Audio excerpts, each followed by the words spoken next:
Buenas noches a todos, muchas gracias por asistir. Bona nit, Francesc. Bienvenidos a la que es la tercera charla de nuestro ciclo de conferencias, en la que viene siendo nuestra forma de conocer un poco más de lo que supuso para nuestro pueblo el hecho de la separación del término de Alicante, el amojonamiento y deslinde de la villa de Monforte. Celebramos este año el 250 aniversario y con la charla de esta noche ponemos broche de oro, si me permitís, a este ciclo, con la participación de Francesc Torres Faus, director del Arxiu del Regne de Valencia, y como él mismo me comentaba, va a intentar hacernos una síntesis de un tema complejo de nuestro pueblo, pero que estoy convencida que arrojará mucha luz al proceso. Muchas gracias y buenas noches. Bien, buenas tardes, buenas noches.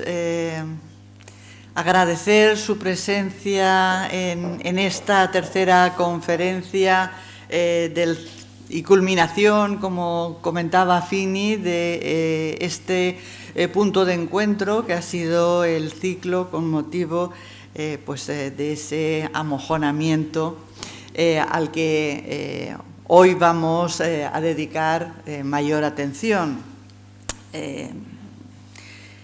Quisiera, antes de empezar o de comentar de forma abreviada, como no puede ser de otra manera, algunas de las líneas de investigación de nuestro invitado de hoy.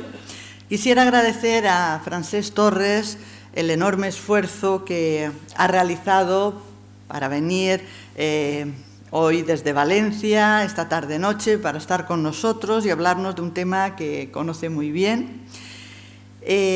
Agradecer también a David Bernabé, nuestro conferenciante de la pasada semana, la labor de mediación realizada, porque personalmente no nos conocíamos.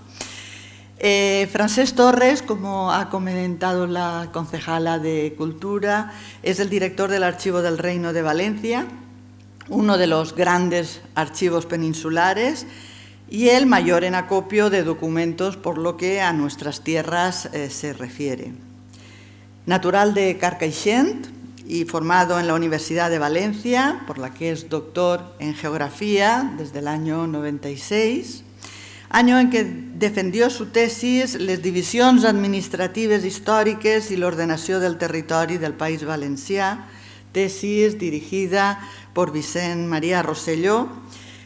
Y, de forma breve, necesariamente, pero sí que quisiera citar entre su amplia producción científica, compuesta por gran número de artículos, colaboraciones en obras colectivas y libros.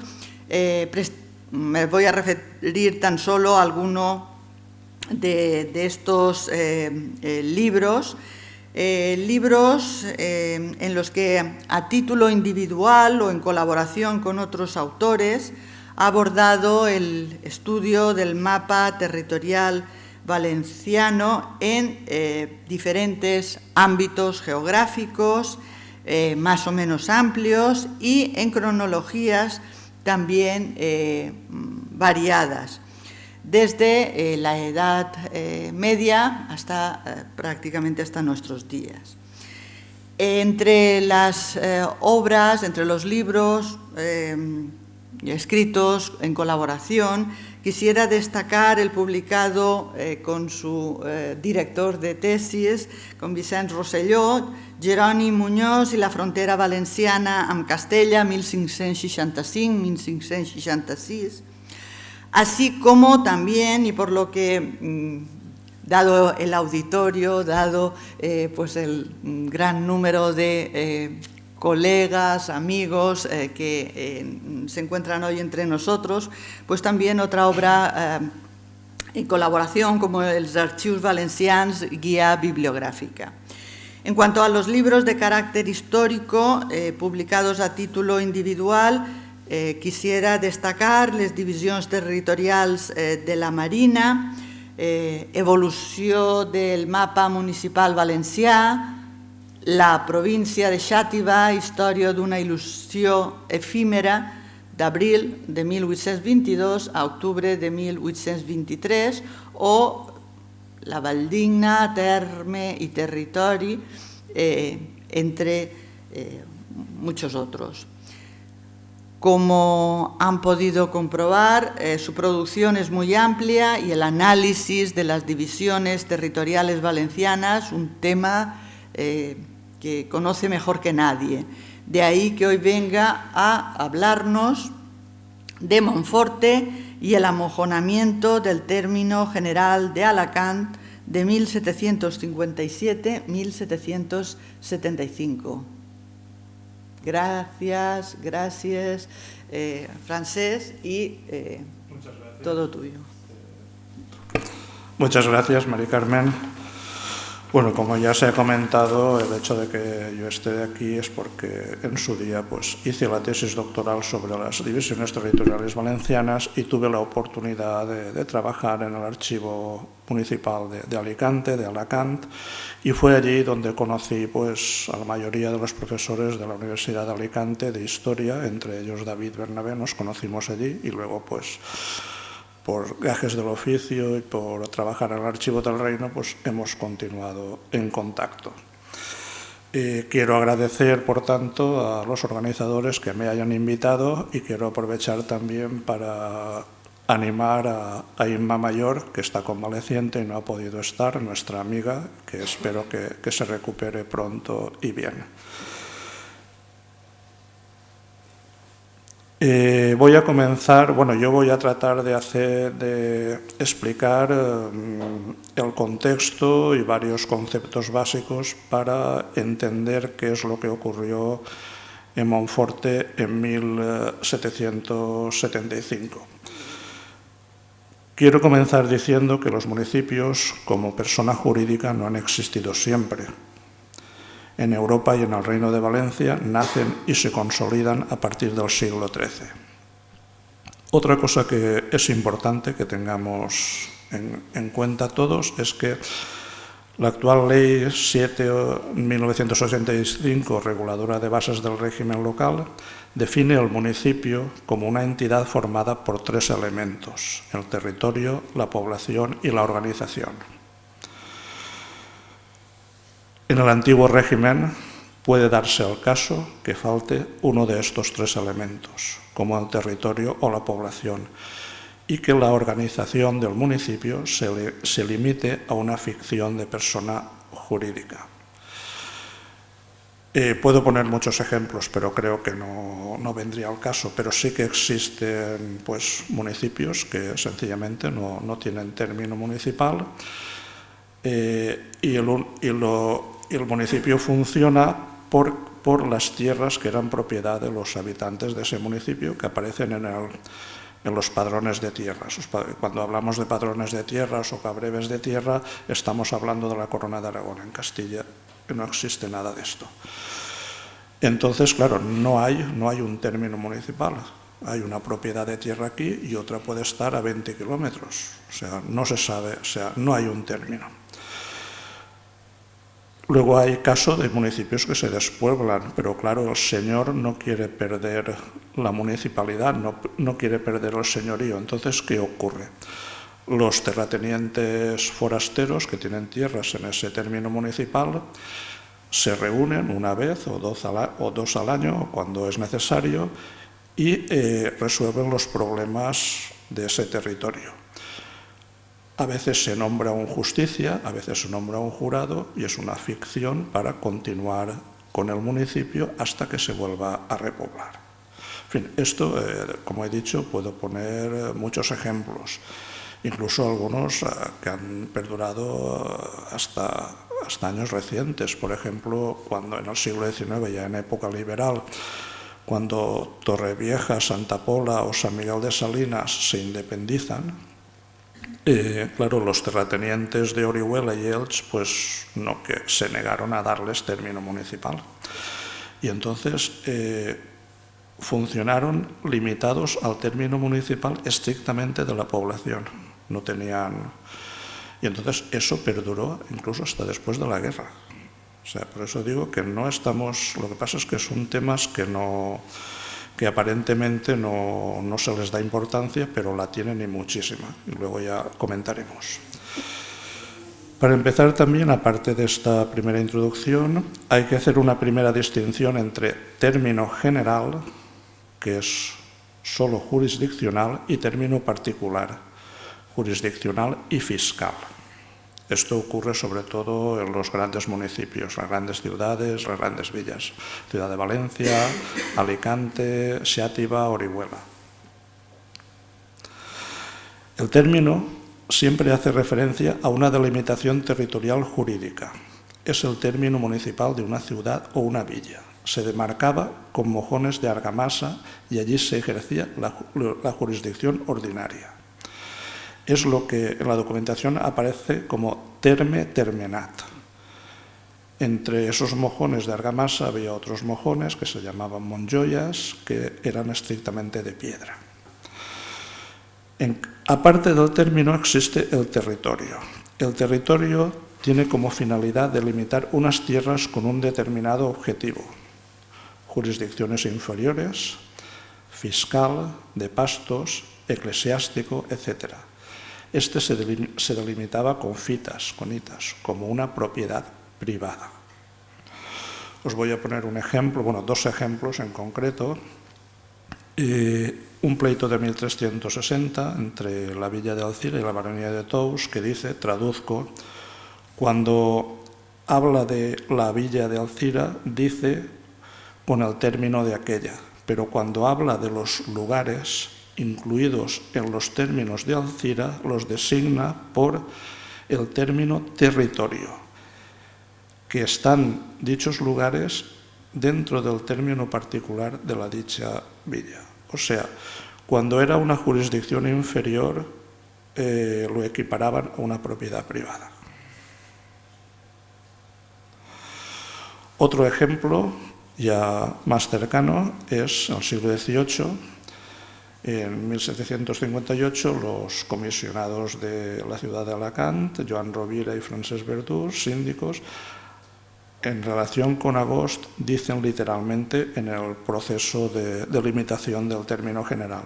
Esto, la jurisdicción alfonsina no la eximiera ni puede eximir del concepto de lugar, aldea, calle o suburbio de esta ciudad, y solo pudiera, para el mero uso o ejercicio de la supuesta jurisdicción alfonsina y su coto, distinguirlo con mojones de piedras o fitas, como cualquier particular sus predios, pero no con mojones erigidos formalmente de cal y canto y por arte de albañilería.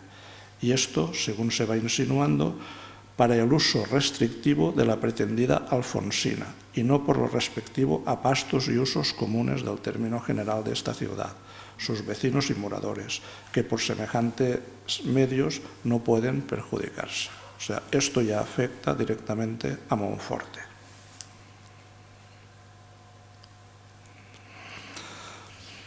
Esta idea del territorio del antiguo régimen perdura hasta el siglo XIX, cuando la legislación liberal unifica todos los municipios, ciudades, villas y municipios con jurisdicciones inferiores. El régimen liberal lo unifica todo.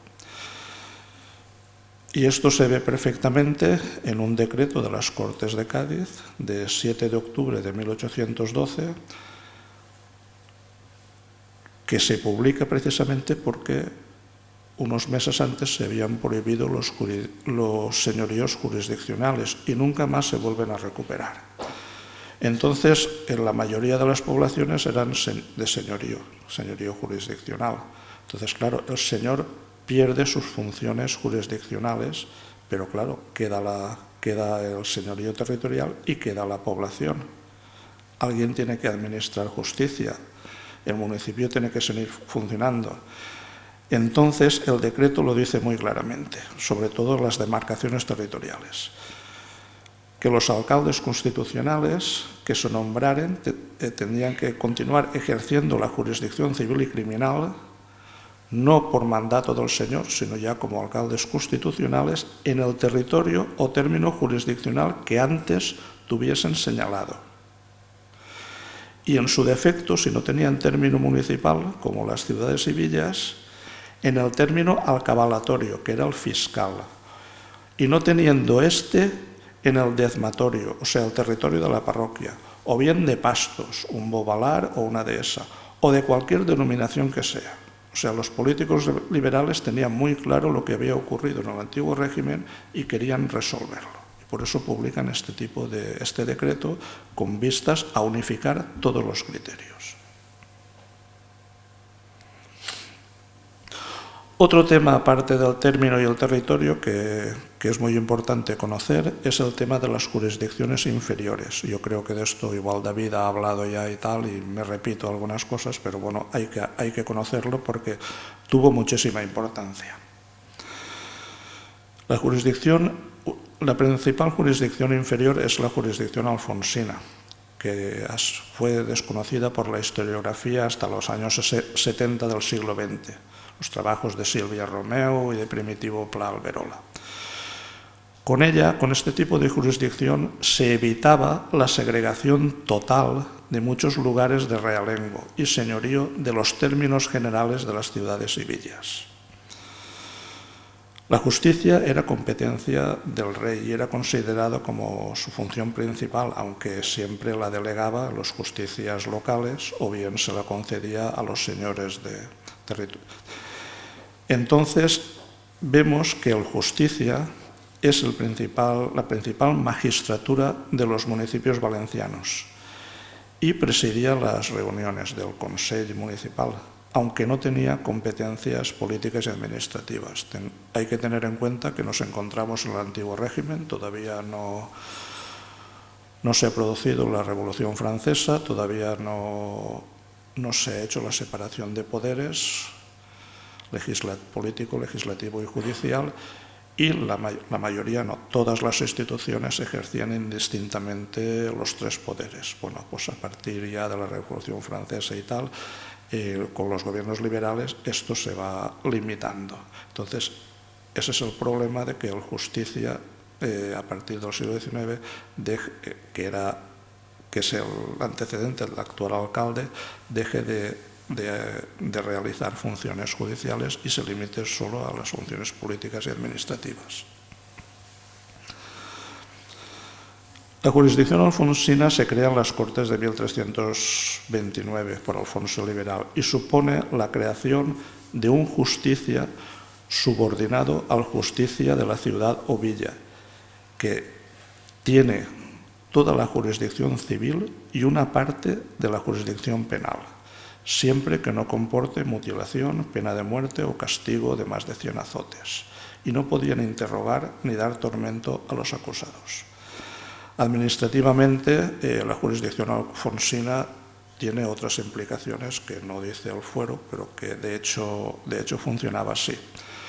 Por ejemplo, las poblaciones que tenían la jurisdicción alfonsina participaban o tenían la obligación de participar en todas las obras públicas de la ciudad o villa.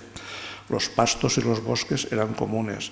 Las ordenanzas de la ciudad afectaban a todos los vecinos del término general, incluso a los del territorio que se incluía, como en el caso de Agosto Monforte. Por lo tanto, no es solo la jurisdicción. Hay una serie de obligaciones que, claro, los municipios pequeños pues intentan independizarse con el tiempo y tal, porque no quieren asumirlas. Otra cuestión es que fuera lo más procedente.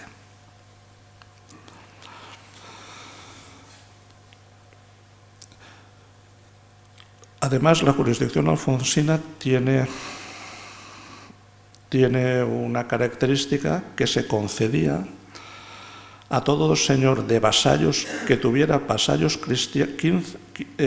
cristianos que tuviera 15 casados. O sea,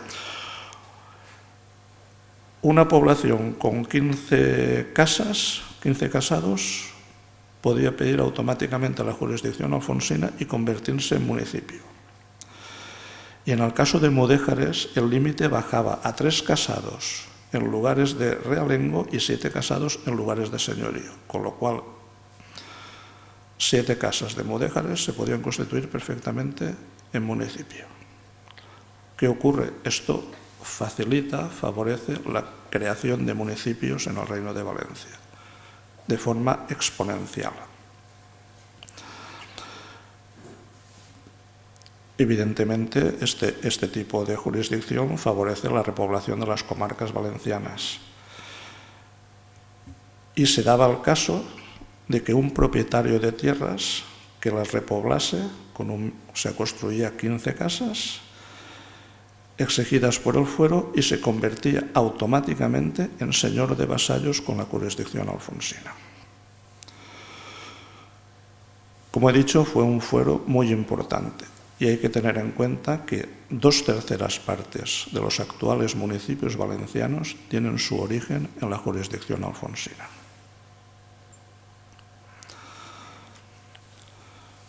Claro, es lo que hemos comentado antes, o hemos apuntado ya antes. Muchas universidades alfonsinas no tenían un término municipal. Tenían un territorio dezmatorio, el territorio de la parroquia, o bien una dehesa para pastos, o bien un territorio fiscal. El territorio fiscal se concede más en el siglo XVIII, como veremos más adelante. Y yo creo que esto es un poco lo que ocurrió en Monforte. O sea, como voy adelantando cosas, que Monforte se consolida en el siglo XIV como una universidad con una jurisdicción alfonsina, pero no tenía un término municipal. Como mucho tenía el territorio de la parroquia, que no sé si se habrá localizado esa documentación, pero habría que localizarla para ver si coincide o no con el actual término municipal. Hay muchos ejemplos, o sea, ya os he dicho que muchísimos ejemplos. Yo os puedo comentar 2 que he estudiado. Por ejemplo, el Marquesado de Guadalest, en 1750, pues no tenía términos municipales, las 4 poblaciones del Marquesado de Guadalest.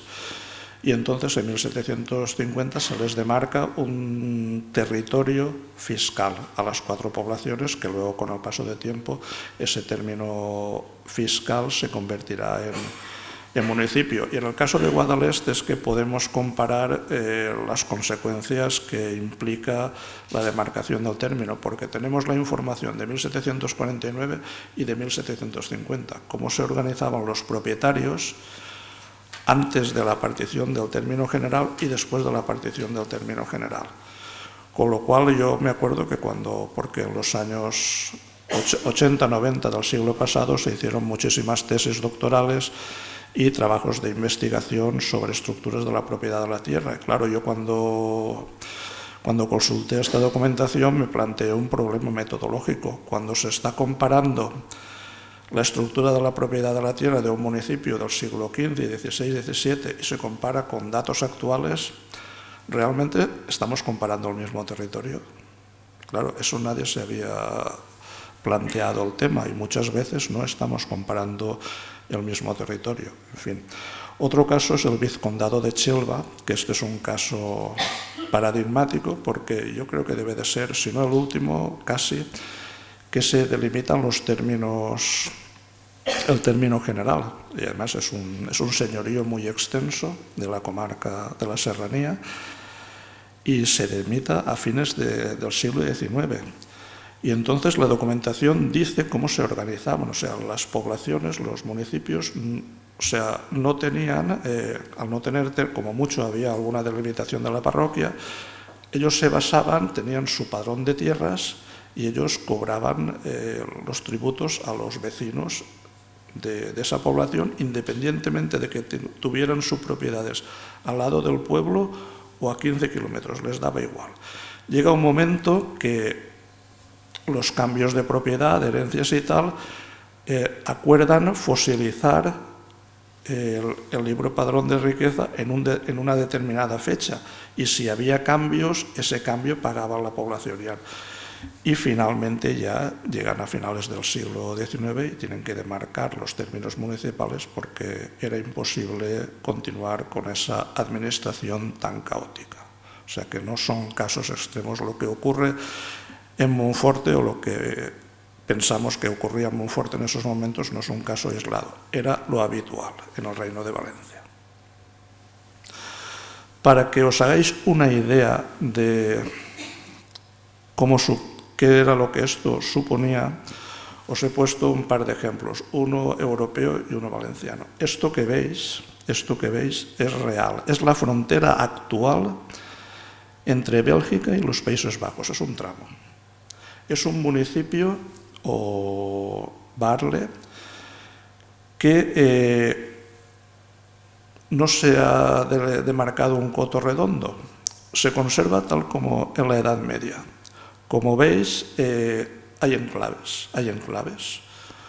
Son propiedades privadas de los vecinos del pueblo de al lado, y entonces están mezclados unos con otros. No hay una línea continua. Esto es un fósil que se ha conservado hasta la actualidad, un fósil de división territorial, y esto sería, salvando las distancias, lo que ocurría en Monforte y lo que ocurría en muchísimos municipios valencianos.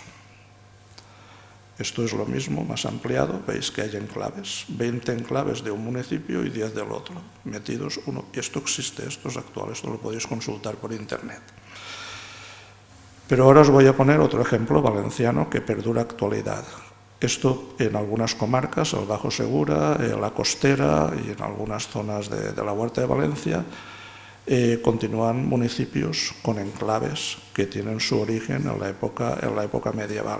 Los enclaves pueden tener, en el caso valenciano, la mayoría son enclaves de época medieval, son propiedades privadas que se convierten en municipios. Claro, una propiedad privada puede ser una parcela muy grande o puede ser 20 parcelas. Si son 20 parcelas discontinuas, esas 20 parcelas se convierten en municipio. Pero claro, la división territorial es caótica o no es tan caótica. Entonces, bueno, pues aquí tenéis el caso del Bajo Segura, Granja de Rocamora, que tiene 5 enclaves. Luego, Callosa de Segura tiene 2 enclaves más, Cox también tiene algunos enclaves. Bueno, esto es el mapa actual del Bajo Segura. Aquí se ve mejor, en rojo, la Granja de Rocamora. Esto existe actualmente. La familia Rocamora eran unos grandes terratenientes, los más importantes del Bajo Segura, y claro, ellos crean señoríos alfonsinos, construyen 15 casas y obtienen la jurisdicción alfonsina y se convierten en señores de vasallos. Entonces, claro, pero las propiedades privadas estaban por varios sitios de la huerta del Bajo Segura. Y entonces, claro, eso da un municipio con diferentes enclaves. Salvando las distancias, como he dicho antes, sería algo parecido a lo que ocurría en Monforte hasta el siglo XVIII.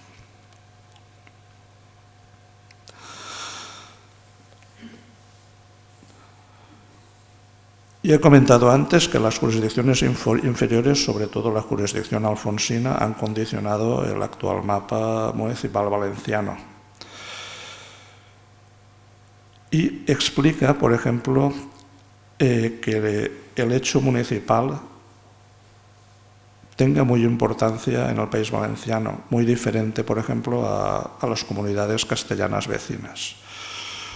Yo saqué una pequeña estadística y entonces en el País Valenciano, con una extensión superficial de 23.000 kilómetros cuadrados, en estos momentos hay 541 municipios, con una superficie media de 43 kilómetros cuadrados.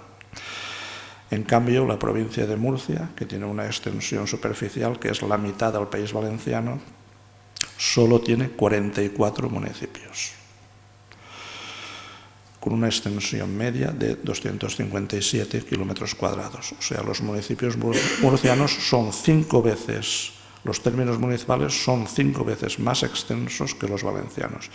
y esto se explica por la legislación foral valenciana, muy diferente a la legislación castellana. Y pasamos ya a hablar más en concreto de Monforte. Monforte, en el siglo XIV, en la gobernación de Orihuela, hay una donación del rey Alfonso el Benigno a su hijo, don Fernando, que le dio prácticamente a la mayoría de las poblaciones de la gobernación de Orihuela, en 1329. Luego ocurren una serie de sucesos muy importantes. En la Guerra de la Unión, don Fernando apoya a los unionistas en contra de su hermano, el rey, que sería después rey Pedro el Ceremonioso. En cambio, la ciudad de Alacant apoyó al rey, pero Monforte apoyó a don Fernando. Y hay un enfrentamiento entre la ciudad de Alacant y Monforte.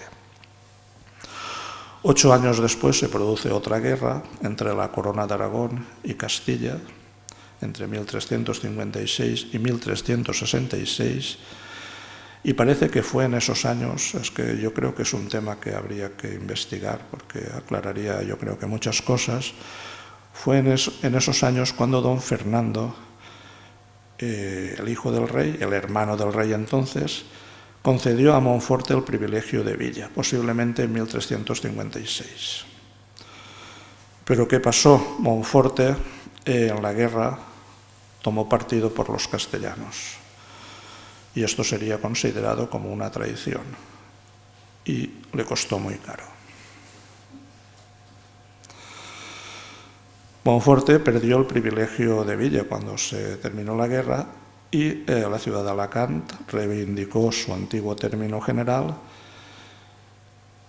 y Monforte volvió a agregarse a la ciudad de Alacant, pero como universidad.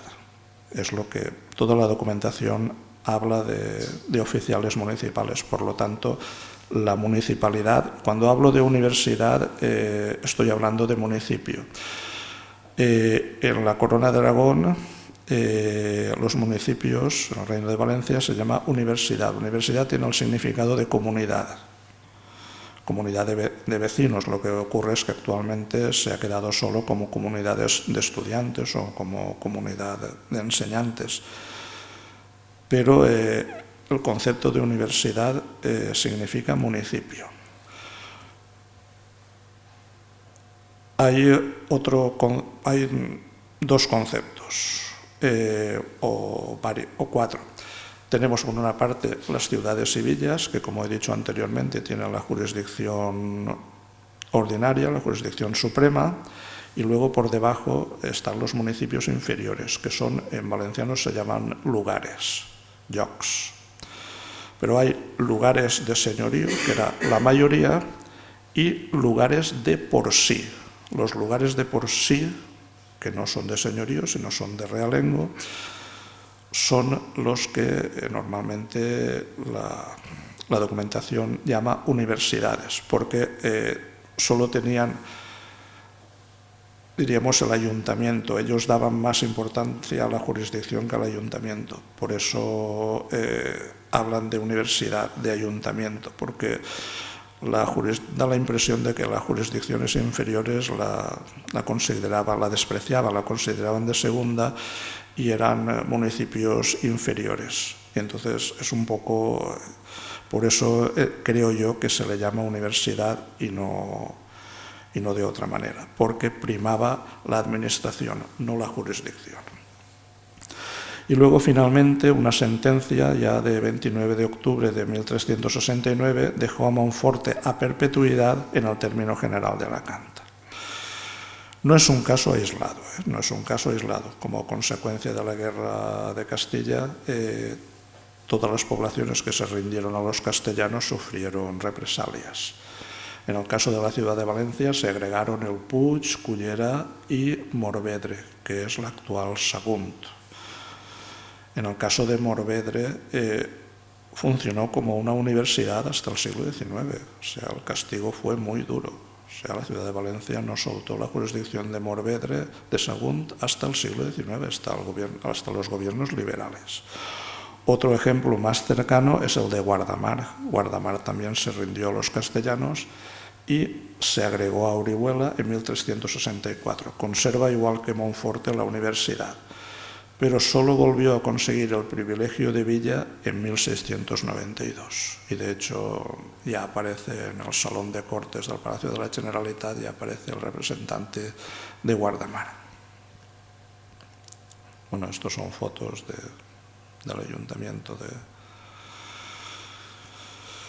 Como he dicho antes, Monforte aparece en toda la documentación desde finales del siglo XIV hasta principios del siglo XIX como una universidad, es decir, que su justicia ejercía la jurisdicción alfonsina.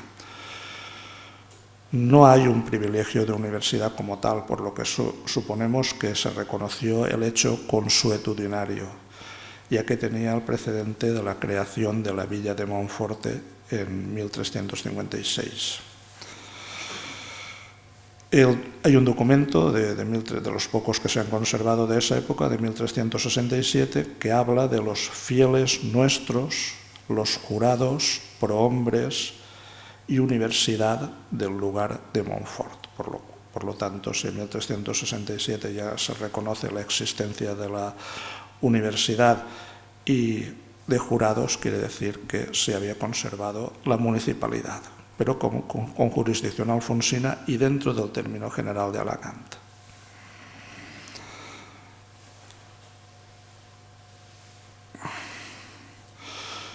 Incluso en 1493 se concede a Monforte, siendo universidad, un privilegio de insaculación. El privilegio de insaculación servía para elegir a los oficiales, a la justicia, a los jurados y tal. Y lo único que consistía en una bolsa donde se ponían los nombres de las personas que se insaculaban para elegir anualmente los funcionarios, los oficiales municipales. Y según ese documento, el Justicia de Monforte prestaba juramento ante el baile de la ciudad de Alacant. El baile era el representante del rey. Y según Vicent Bendicho en la crónica, el Justicia de Monforte tenía competencia en casos de hasta 50 sueldos. La jurisdicción alfonsina es una más, pero luego pues dependía de la universidad, pues algún justicia tenía competencias hasta 50 sueldos, otros hasta 5, otros hasta 30 y tal. O sea, incluso la misma ciudad de Valencia, las causas inferiores, se crea un justicia específico que se llamaba Justicia de los 300 sueldos. La documentación la tenemos en el archivo del Reino de Valencia. Otro tema que hay que aclarar es el tema de las morerías. En 1359, Juan II concede una carta de población para repoblar la morería de Monforte. Se dice que el baile elegiría un alcadí y la aljama podría elegir 2 jurados. El problema era que las aljamas, contrariamente a las universidades, a los municipios cristianos, no tenía personalidad jurídica, no eran municipios. En fin, la legislación musulmana no reconoce el municipio. Los oficiales de la universidad siempre son delegados del poder central. No tienen autonomía, no tienen personalidad jurídica. Bueno, esto con la revuelta de los germanías comportó el bautismo forzado de los mudéjares. Y esto provocó un problema jurídico. Si a partir de las germanías son cristianos, las morerías se convertían de hecho y de derecho en municipios. Hubo muchas reuniones y discusiones sobre el tema, pero al final un privilegio de Carlos V de 1528 lo confirmó. Con lo cual, dentro de una misma población, si había cristianos nuevos y cristianos viejos, en una calle había un municipio y en la calle de al lado había otro municipio. Esto en 1609 se complica un poco más, porque claro, se expulsa a los moriscos, pero el problema persiste porque los repobladores cristianos querían mantener los antiguos municipios, las antiguas universidades. Entonces esto creó un problema grave, porque claro, una calle un municipio y la de al lado otro. Poco a poco se van suprimiendo las antiguas morerías, los municipios de cristianos nuevos, y a lo largo del siglo XVII, siglo XVIII, algunas persisten muchos años, pero poco a poco se van suprimiendo porque, claro, no tenía ningún sentido. La última que se suprimió fue la de San Joan de Elx, que se suprimió en 1835, el Raval de San Joan de Elx.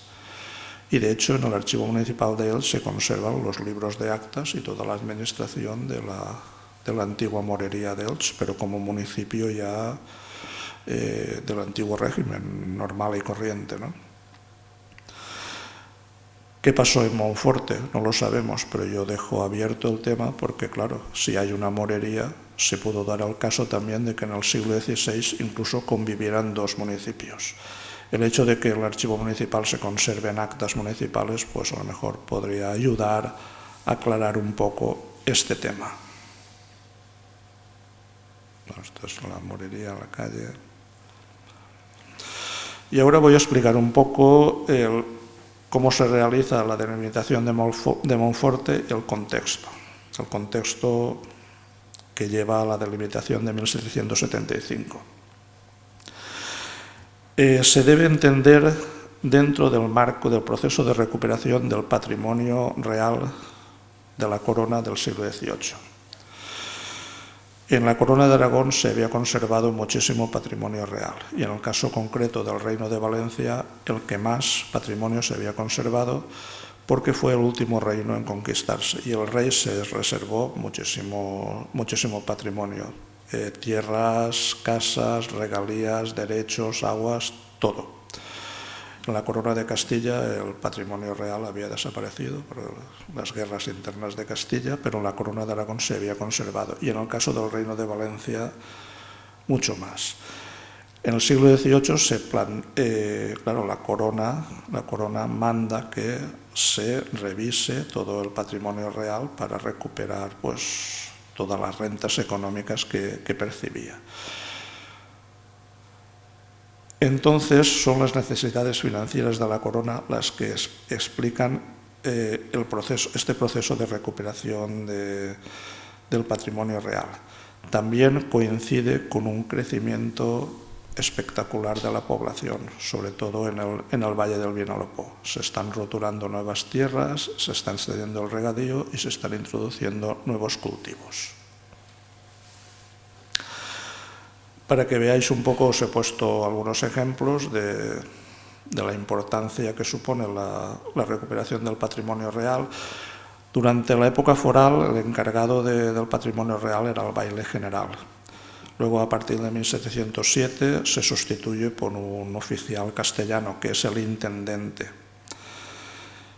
Y es el intendente el que se encarga de buscar toda la información. Incluso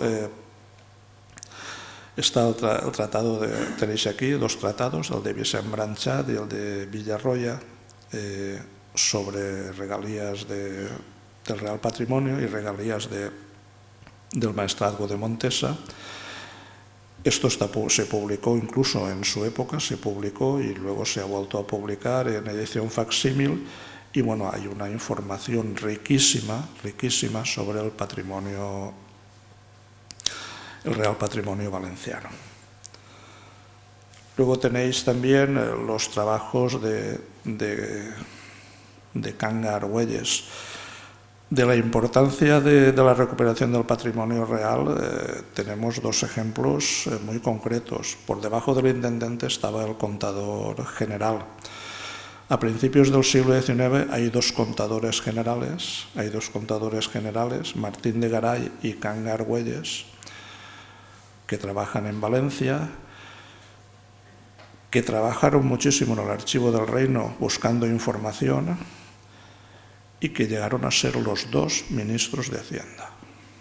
Sobre todo Cangar Güelles es el mejor hacendista de España del siglo XIX. Además, los 2 están vinculados a la Corona de Aragón, y esto es importante, por lo que os he comentado antes, porque claro, el Real Patrimonio más importante estaba en la Corona de Aragón.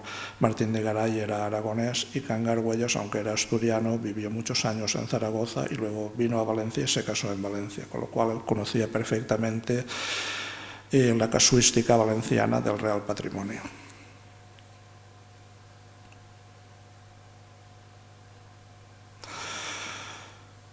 En estos intentos de recuperar el Real Patrimonio se realizaron muchas delimitaciones de términos generales, pero las más importantes fueron las de Xàtiva, Alacant y Orihuela.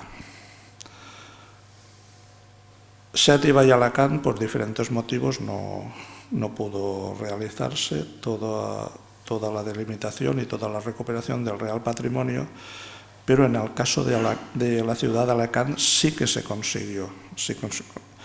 Y por eso tenemos tanta información relativa a las poblaciones del antiguo término general de Alacant y en concreto de Monforte. El proceso en la ciudad de Alacant duró entre 1757 y 1775. En el caso de Monforte, aparte de lo que hemos comentado, habría que añadir el deseo de independencia total de sus ciudadanos, que duraba muchos siglos y continuaba vigente. Y esto, creo que todos estos factores son los que propiciaron que aprovecharan la demarcación del término general de la ciudad de Alacant para conseguir finalmente que se demarcara su propio término municipal. Y como he dicho antes, hay que tener en cuenta el crecimiento demográfico. Monforte pasa de tener unos 600 habitantes en 1692 a 2.790 en 1786. Había crecido muchísimo y claro, la consolidación y el crecimiento de la población obligaban también a clarificar su término municipal. También hay que tener en cuenta que en las economías agrarias el término municipal, las montañas eran un elemento estratégico para la vida de las poblaciones, porque les proveían de una serie de elementos esenciales. Por eso el interés de tener un término municipal. Por ejemplo, pues, árboles y plantas que ofrecían frutos y productos medicinales. Otros árboles, leña y carbón para el invierno, para cocinar o realizar diferentes actividades artesanales, hornos de pan, cal o industriales como carpintería. Madera para construcción de casas, barcos, carros, o para el mobiliario y la fabricación de herramientas. La piedra ofrecía materiales de construcción como cal o yeso, o bien bloques de piedra calcárea. Y por último los pastos, para los que se demarcaban los bobalares y redondas, la caza, la recolección de miel, setas, esparto. Este tipo de vida, estos elementos estratégicos han sido fundamentales para los municipios rurales hasta bien entrado el siglo XX, y supongo que las personas mayores de la población todavía lo han vivido y se acuerdan perfectamente. De ahí el interés de tener un término municipal. También hay que tener en cuenta que en el caso concreto de la ciudad, del término general de Alacant, es una comarca semiárida, con escasas precipitaciones, lo que condiciona la agricultura, la ganadería, que tiene escasos pastos, y los bosques. De hecho, una de las afirmaciones que aparecen en todo el proceso de demarcación lo deja muy, muy claro. De los muchos perjuicios del Real Patrimonio y de lo mucho que en todos tiempos con estos litigios se habían gastado aquellos pueblos, hasta haber repetidas muertes y desgracias que eran más frecuentes por la mayor falta de leñas de cada día con la de aquel término, Habiendo poco, habían muerto los guardias de Xixona, un leñero y herido 4 de Alicante, atento a que ésta ni él nunca sería capaces de poder contrarrestar en Valencia los influxos y poderíos de los señores particulares de los lugares confinantes. O sea, los pleitos por términos municipales eran durísimos, incluida la muerte de personas.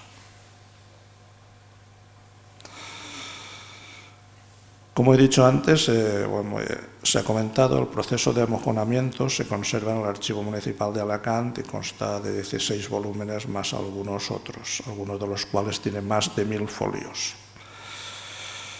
Yo estudié este proceso en su día, y lo mismo que Mari Carmen Dueñas, y ello se puede ver que los fiscales siempre defienden los derechos de la ciudad y denuncian las pretensiones de las poblaciones vecinas, sobre todo las de señorío.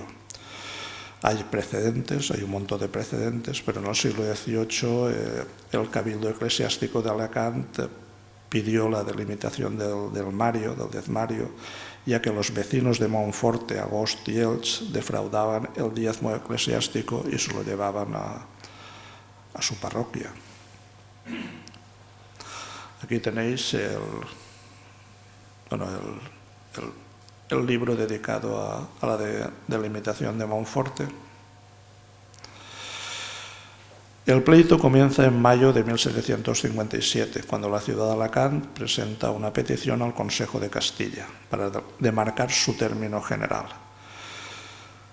Se nombró como juez a Bernardo Ozcoz, que era corregidor de Utiel, y Monforte no fue citado, por lo que protestó y alegó que tenía término propio, tenía un término eclesiástico y tenía un término fiscal, pero no tenía término municipal. Y también alegó Monforte que había realizado diversos amojonamientos con algunas poblaciones limítrofes, como Novelda, Asp, Agost y Elx. La ciudad, evidentemente, lo negó y aportó sus propios testimonios. Pero Alacant hace una primera propuesta, que si se le asignaba término había de ser proporcional a la población. A lo largo de la historia hay varias formas de asignar y de marcar términos municipales. En la Edad Media primero se buscaban límites naturales, bien montañas, bien ríos, caminos y tal.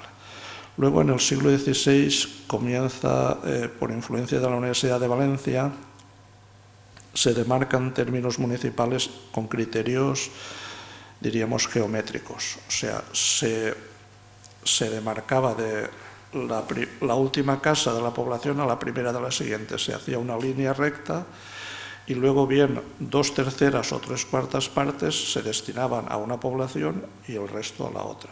Y se hacía una perpendicular a esa línea recta.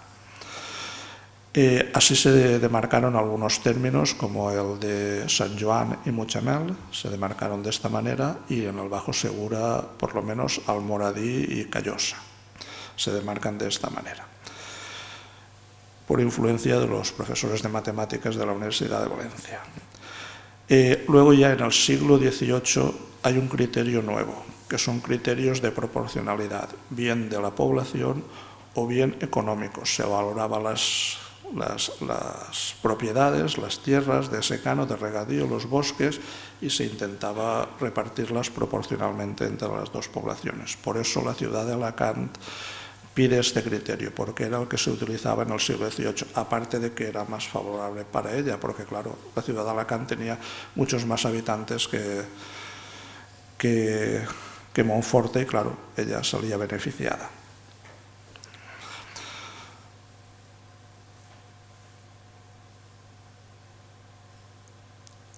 Monforte apeló a la Real Audiencia para ser parte en el proceso, que sentenció finalmente que sí, que Monforte tenía derecho a participar en el amojonamiento. Pero a finales de 1759 el corregidor de Utiel se retira porque había fallecido su mujer, se fue, Se fue con la documentación y no volvió nunca más. El proceso se paralizó y unos años después la ciudad de Alacant reclamó la continuación y la Real Audiencia recuperó la documentación que se encontraba en Utiel y la envió a la ciudad de Alacant para que se prosiguiera todo el proceso de delimitación territorial. El tema se retomó en 1772 y finalmente la ciudad de Alacant reconoció que Monforte tenía demarcado un territorio para pagar el equivalente y el diezmo, pero que los pastos y leñas eran comunes. O sea, por eso he comentado antes que habría que buscar la demarcación de la parroquia. Yo creo que ese es el primitivo territorio que se le demarca a Monforte, porque el equivalente es un tributo que se paga en el siglo XVIII. Y en el siglo XVIII, como había muchos municipios que no tenían un término municipal, pues el intendente manda que se demarquen términos. He comentado antes el marquesado de Guadalest, pero en 1740 el ducado de Gandía, que era el señorío más importante del Reino de Valencia desde el punto de vista económico, tampoco tenía términos demarcados y demarcan términos a las poblaciones de la Safor, ¿no? Y esos términos fiscales son los que acaban consolidándose con el paso del tiempo como términos municipales.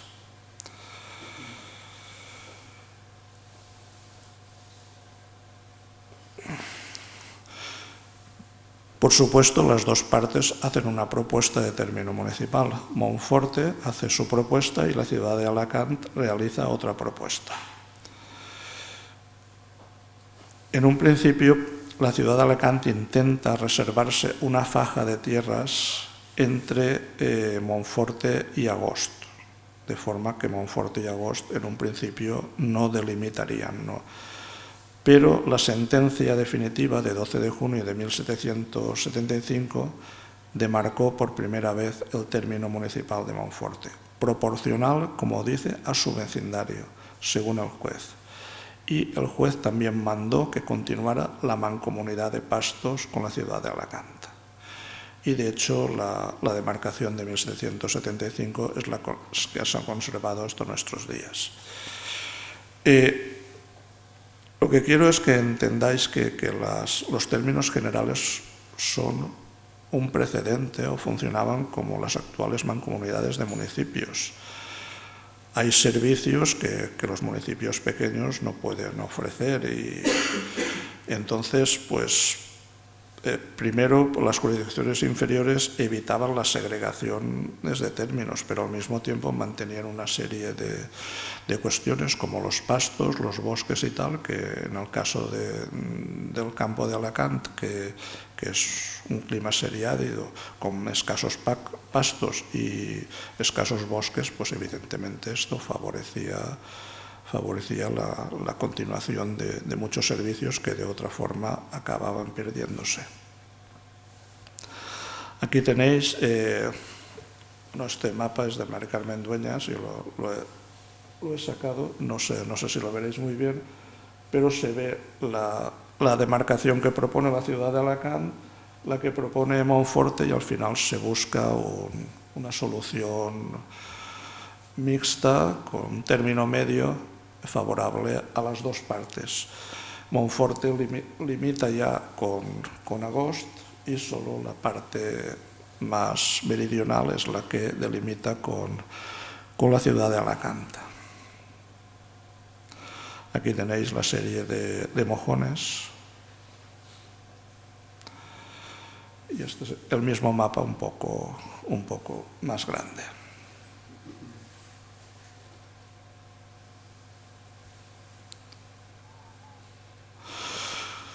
Para ir terminando, voy a comentar un tema que es un poco polémico, yo lo entiendo para ustedes.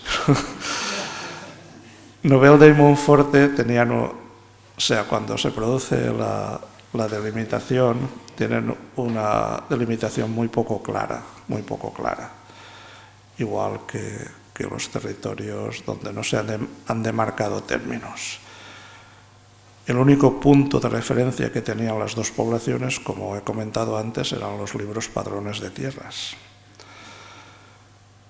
Entonces se deduce que las demarcaciones municipales y los territorios dezmatorios o parroquiales no coincidían en el caso de Monforte y Novelda. Y además había la indefinición de los términos municipales, como lo constata un testimonio. Leo. Pues aunque los intermedios se desvían y hacen algunos quiebros, esto lo tienen ejecutado de común acuerdo y convenio la villa de Novelda y esta Universidad de Monforte, por salvar las tierras de cada uno de sus vecinos y no cruzarlas, convenidos igualmente en que las tierras que son de vecinos de esta universidad paguen las contribuciones en ella y los de Novelda a su villa. Con lo cual, independientemente de la demarcación judicial, territorial, seguían pagando los de Novelda en Novelda y los de Monforte en Monforte. Evidentemente no coincide la demarcación eclesiástica, no coincide y no coincidirá con la demarcación municipal. Yo creo que esto es el origen del problema, entre comillas, que hay entre las dos poblaciones sobre el nacimiento del marino Jorge Juan, que nació en Novelda, pero fue bautizado en Monforte. Al final, las dos poblaciones tienen razón, pero bueno. Y también quiero, pues eso, romper una lanza porque, como he comentado antes personalmente con algunos de vosotros, pues creo que en Monforte hace falta un estudio profundo, varios, sobre su historia local, los que nos permitiría conocer con detalle pues, más aspectos de su historia que quedan en el aire, como la concesión del privilegio de villa en el siglo XIV, el funcionamiento del ayuntamiento o los continuos conflictos con la ciudad de Alacant. De hecho, el Archivo Municipal de Monforte conserva documentación desde el siglo XVI, como los libros de actas desde 1505. Finalmente os he puesto pues, un par de planos que tenemos en el Archivo del Reino, que están precisamente en el fondo del patrimonio real de la Intendencia del siglo XVIII. Esto es una propiedad privada y esto es otro mapa donde se ve las espaldas de una calle de Monforte. Las paredes traseras de las casas, de los corrales de las casas, pues servían de una muralla provisional y cercaban las poblaciones como Monforte. Yo soy de Carcaixent y allí también ocurría lo mismo. Y entonces se puede ver que solo hay ventanas, no hay puertas ni hay entradas. Las puertas estaban controladas por la Universidad de Monforte. Bueno, y más o menos esto es lo que yo quería exponer y espero que os haya ayudado a conocer un poco mejor vuestra población de Monforte. Muchas gracias.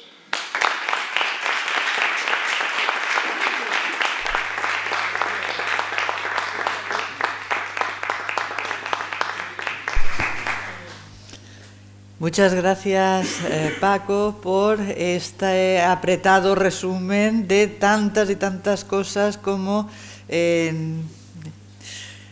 sabes sobre esas divisiones territoriales, esas entes, universidades, municipios, lugares, villas, etcétera. Creo que seguro que entre el auditorio se habrá despertado la inquietud, no sé si por sobre todo esa última parte, donde creo que has venido a poner la guinda del pastel, sobre todo por ese debate y la problemática en torno a Jorge Juan, que creo que es un aspecto que subyace a todas estas divisiones y demás. Si alguien quiere plantear alguna cuestión, creo que es el momento. Sí.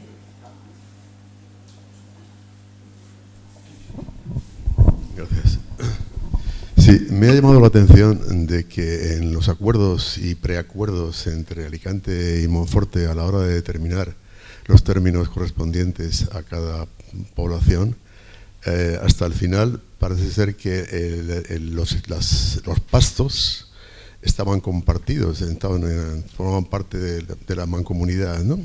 Y sin embargo, en los cabildos del siglo, en fin, en los registros de los acuerdos de los cabildos del siglo XVII, desde el principio, uno de los arrendamientos que se hacía en Monforte era el arrendamiento del herbaje, lo cual me hace suponer de que ya en ese tiempo, digo, a principios del siglo XVII, estaba bien delimitado el territorio que correspondía a Monforte en cuanto a los pastos del que pertenecería a Alicante, puesto que el arrendamiento lo adjudicaba el Consejo de Monforte, ¿no?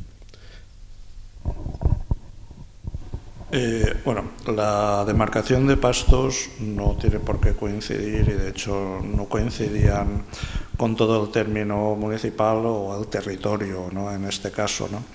Entonces eran zonas limitadas, o sea que no lo sé, o sea, aquí pues volvemos al mismo tiempo, hacen falta estudios que clarifiquen estos temas, pero normalmente se delimitaban una serie de partidas muy concretas, redondas, de besas, donde solo podían entrar pues bien los vecinos de Monforte, o bien se podían arrendar para ganaderos forasteros, pero a cambio de que la ganadería fuera a las carnicerías de Monforte o la misma ciudad. O sea, eso habría que clarificarlo. O sea, no tiene o sea, puede ser perfectamente, pero normalmente no coincidían, eran territorios menores que los términos municipales.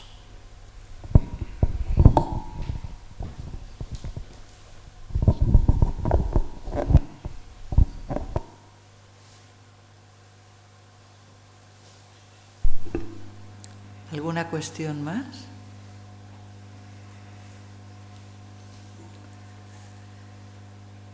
Bueno, adelante, sí. Yo quería preguntarte primero, felicitarte por la magnífica conferencia, que nos has aclarado muchos aspectos, y quería comentarte si el caso de la Universidad de Agost es similar al de Monforte, porque publicaste en la revista de fiestas de Petrer la delimitación, los deslindes entre Petrer y Agost hace unos años. Si tiene algo que ver o la Universidad de Agost no coincide para nada con lo que has explicado de Monforte. Es un lugar de señorío muy antiguo dentro del término general de Alacant. Yo creo que Agost sí que tiene un territorio bastante claro desde la época medieval, todo lo contrario de Monforte. Quizá porque tenía un señor y el señor se preocupó de reservar y proteger sus derechos, mientras que Monforte pues forma parte del término general, como también Agost, pero es otra dimensión, no sabría cómo decirlo. Pero sí que se ve desde un principio que Agost sí que aparece desde la época medieval como un señorío muy bien demarcado y no sabría decirte más. Gracias.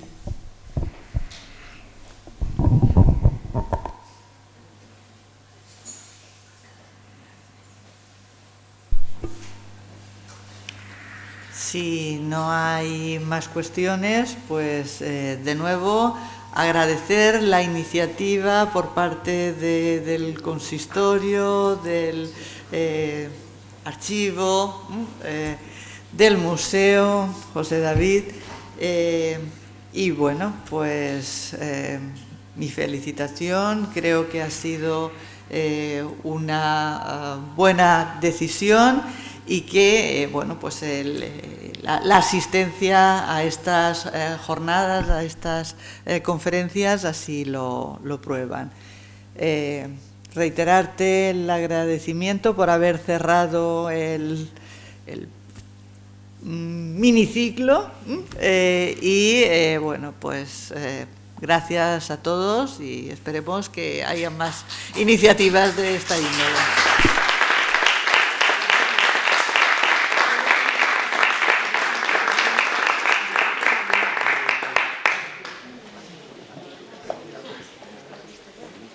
A la 20.